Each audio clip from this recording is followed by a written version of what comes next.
एक बार एक तालाब पर चुड़ैल का साया था। वो चुड़ैल अक्सर उस तालाब के पास आने जाने वालों को मार डाला करती थी। उसी तालाब के पास एक गांव में मदन नाम का एक कुम्हार रहता था।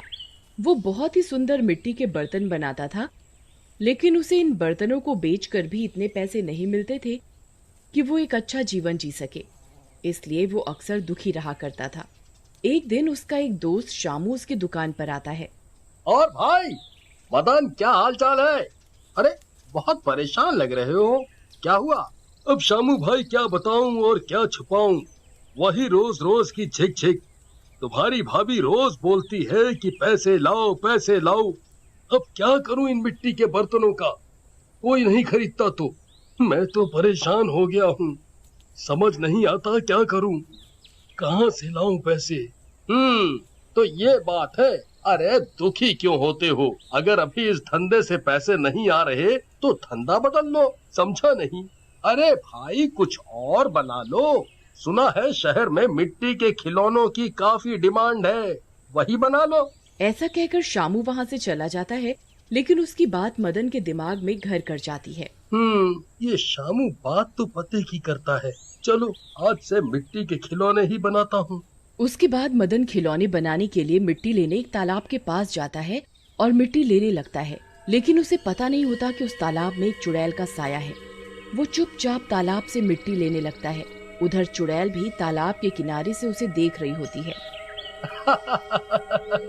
आज तो काफी अच्छी मिट्टी मिल गई है, इससे तो काफी अच्छे खिलौने बन जाएंगे। चलो, वापस अपनी दुकान पर चलता हूँ। मदन ऐसा कहकर वापस अपनी दुकान की ओर चल देता है।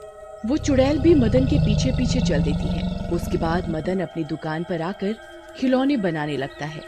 चलो, पहले एक औरत बनाता हूँ, देखता हूँ कैसी बनती है, फिर बाकी के खिलौने बनाऊंगा। मदन उधर खिलौने बना रहा होता है, इधर चुड़ैल भी उसके पीछे एक दीवार से चिपकी हुई सब कुछ देख रही होती है। थोड़ी ही देर में मदन एक सुंदर सी औरत की मूर्ति बना देता है। चुड़ैल ये देखकर बहुत खुश हो जाती है। अरे वाह, क्या सुंदर मूर्ति बनाई है, कितना अच्छा कलाकार है ये तो। अरे वाह, कितनी सुंदर है ये मूर्ति। अगर ये जिंदा होती तो मैं इससे शादी कर लेता। वाह वाह। अरे वाह, क्यों ना इस मूर्ति के अंदर ही समा जाऊं। इस तरह मुझे एक नया शरीर भी मिल जाएगा, और जैसा कि ये कुम्हार कह रहा है, ये मुझसे शादी भी कर लेगा। मजा आ जाएगा, मेरे तो दोनों हाथों में लड्डू ही लड्डू। ऐसा सोचकर वो चुड़ैल उस मूर्ति के अंदर समा जाती है और मूर्ति जिंदा हो जाती है। अरे अरे अरे, मर गया। अरे, ये मूर्ति जिंदा कैसे हो गई? ये क्या जादू है? ये जादू नहीं है जानू। तुम ही तो कह रहे थे कि अगर ये मूर्ति जिंदा हो जाती है तो तुम मुझसे शादी कर लोगे। लो, अब हो गई जिंदा, कर लो शादी। माफ कर दो मुझे मुझे मुझे जाने दो। मेरे छोटे छोटे बच्चे हैं, मेरी बीवी घर पर इंतजार कर रही है। मैं तुमसे शादी कैसे कर सकता हूँ? जाने दो मुझे। क्या, शादी नहीं कर सकते? नहीं कर सकते? ये क्या लगाया हुआ है? क्या मैं खूबसूरत नहीं हूँ? देखो एक बार मेरी तरफ प्यार से। अगर तुम अपनी बीवी को ना भूल जाओ तो मुझे कहना। चमन जैसे ही चुड़ैल की तरफ देखता है, चुड़ैल उसे सम्मोहित कर लेती है। मुझे ये क्या हो रहा है? ये क्या कर रही हो तुम? अब तुम मेरे गुलाम हो गए हो। अब जो भी मैं बोलूंगी वो तुझे करना पड़ेगा। उसके बाद सम्मोहित हुआ मदन अपने घर की ओर चल पड़ता है और उसके साथ साथ चुड़ैल भी चल पड़ती है। घर पहुंचते ही मदन की बीवी सीमा उस पर गुस्से में टूट पड़ती है। क्या उखाड़ कर आए हो आज? लाओ कुछ पैसे वैसे हैं तो। आते तो रोज ऐसे लेट हो जैसे पैसों का अंबार लगा दोगे। हाय रे मेरी फूटी किस्मत। और ये क्या, मिट्टी की औरत बना कर लाए हो? फेंको इसे घर के बाहर। पता नहीं क्या कूड़ा कबाड़ा उठा कर ले आते हो, कबाड़ी की तरह। इस बात पर मदन को गुस्सा आ जाता है। ए औरत, बहुत देर से तेरी बकवास सुने जा रहा हूँ। लगता है तेरी अकल ठिकाने लगानी पड़ेगी। तू कहीं भी मर, लेकिन ये मूर्ति यहीं रहेगी। ऐसा कहकर मदन सीमा को घर से बाहर निकाल देता है। सीमा रोते हुए मदन के दोस्त शामू के पास जाती है और उसे पूरी बात बताती है। तो ये बात है सीमा बहन, मुझे तो कुछ गड़बड़ लगती है। एक काम करो, कुछ दिन आप यहीं मेरे घर पर रुक जाओ, मैं देखता हूँ, फिर मदन से बात करूँगा। एक मूर्ति के लिए उसने आपको घर से निकाल दिया, हैरानी की बात है ये तो। उधर मदन को सम्मोहन से होश आता है और वो देखता है कि चुड़ैल उसके सामने खड़ी है। वाह जानू, लगता है तुम भी मुझे प्यार करने लग गए हो। तुमने मेरी खातिर अपनी बीवी को भगा दिया। वाह, मजा ही आ गया। अरे अरे मेरी माँ, मेरा पीछा छोड़ दे, वो मेरी बीवी है, पुलिस से ज्यादा खतरनाक है वो इस गलती के लिए मुझे नहीं छोड़ेगी। तो मैं जिंदा नहीं बचूंगा, वो मुझे घर से बाहर निकाल देगी। मेरे पास तो इतने पैसे भी नहीं है कि मैं एक घर ले सकूं।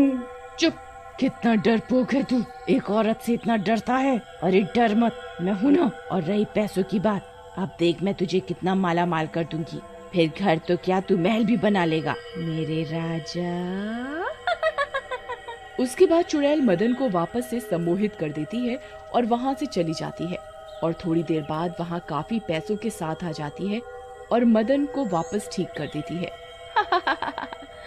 ये लो जानू, लो पैसे, अब तो खुश हो जाओ और एक पप्पी दे दो। दे दो दे दो दे दो। ये पैसे, वो भी इतने सारे, कहाँ से लाई हो तुम? ये तो मेरे बाएं हाथ का खेल है। कुछ रईस लोग रास्ते पर जा रहे थे, मैंने उनको मार दिया और उनका सारा पैसा और जेवर उतार कर ले आई। लेकिन ये गलत है, मैं ये पैसे नहीं ले सकता। ये किसी को मार कर लूटे हुए पैसे और जेवर हैं। लेना है तो ले, नहीं तो फेंक दे।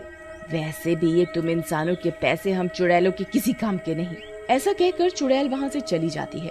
उधर मदन का दोस्त शामू भी मदन से मिलने आता है, लेकिन सम्मोहित मदन उससे भी ठीक ढंग से बात नहीं करता। मदन, ये तूने भाभी के साथ अच्छा नहीं किया, तुझे उन्हें नहीं मारना चाहिए था और घर से भी निकाल दिया। वो तेरी बीवी है। चलो जाओ यहाँ से, नहीं तो उस दुष्ट औरत के साथ साथ मैं तेरे भी टुकड़े टुकड़े कर दूंगा। शामू मदन की बात सुनकर बहुत डर जाता है और वहाँ से चला जाता है, लेकिन जाते समय उसे वो औरत की मूर्ति वहाँ दिख जाती है। ये मदन तो मुझसे कभी ऐसे बात नहीं कर सकता और भाभी से तो इतना डरता है। ओ ना हो इस मूर्ति में ही कुछ गड़बड़ है। आज रात को इसके घर पर ही छुप कर देखता हूँ।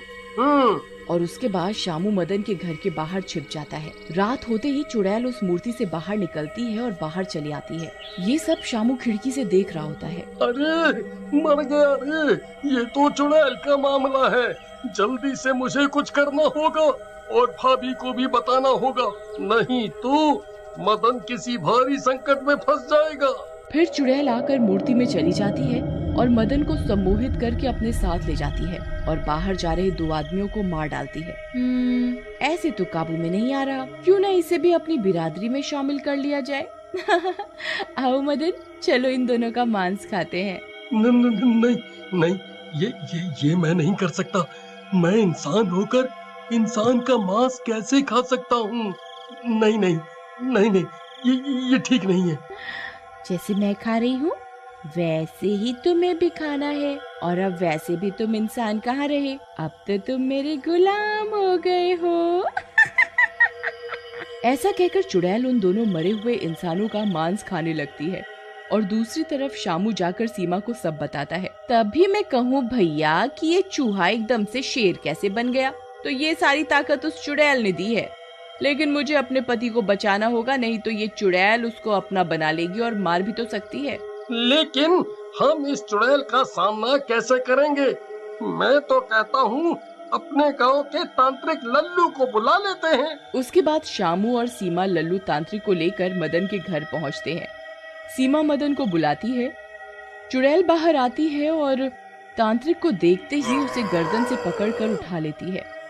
अरे शामू, मेरी मौत का इंतजार कर रहा है क्या? जल्दी से वो मूर्ति तोड़ दे। शामू वैसा ही करता है और मूर्ति को तोड़ देता है। मूर्ति को तोड़ते ही चुड़ैल भी जलने लग जाती है।